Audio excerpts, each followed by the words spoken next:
গত বুধবার দুপুর থেকেই সংসদে দুই অজ্ঞাত পরিচয়ের গ্যাস হামলার ঘটনা ঘিরে তোলপাড় গোটা দেশ। আগেই গ্রেফতার করা হয়েছে সংসদে উপস্থিত 4 অভিযুক্ত সহ 5 জনকে। এবার সংসদে হামলার ঘটনায় গ্রেফতার মূল চক্রী ললিত ঝা। ঘটনার পর থেকেই বেপাত্তা ছিলেন ললিত গ্রেফতার হওয়ার পরই প্রশ্ন উঠছে, কে এই ললিত? বিহারের বাসিন্দা হলেও কলকাতাতেই শিক্ষক হিসেবে কর্মরত ছিলেন তিনি। বুধবার যখন তার সহযোগীরা সংসদের ভিতরে বিক্ষোভ দেখাচ্ছিল, তখন ভগৎ সিং এর ভক্ত এই ব্যক্তি নাকি অভিযুক্তরা স্মোক গ্রেনেড ছোড়ার সময় তার ভিডিও করে এক স্বেচ্ছাসেবী সংস্থার প্রধানকে দেন, যাতে সেই ভিডিওটি সংবাদ মাধ্যমে ছড়িয়ে দেওয়া হয়।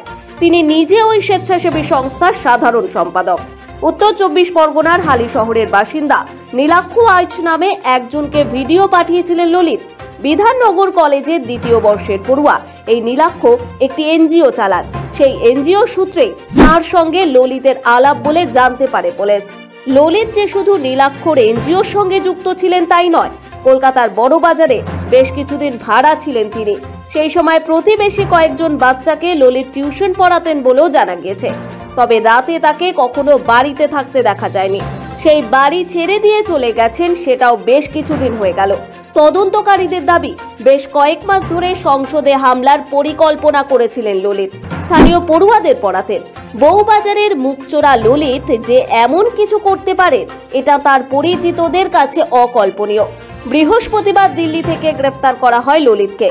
দিল্লি পুলিশ সূত্রে খবর, ললিত ঝা নিজেই বৃহস্পতিবার রাতে রাজধানীতে কর্তব্যপথ থানায় গিয়ে আত্মসমর্পণ করে।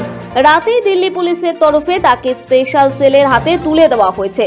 জানা যাচ্ছে, ঘটনার পর বাসে চেপে রাজস্থানে পালিয়ে গিয়েছিল ললিত। সেখানে 2 বন্ধুর সঙ্গে দেখা করে এবং গত রাত সেখানেই এক হোটেলে কাটায়।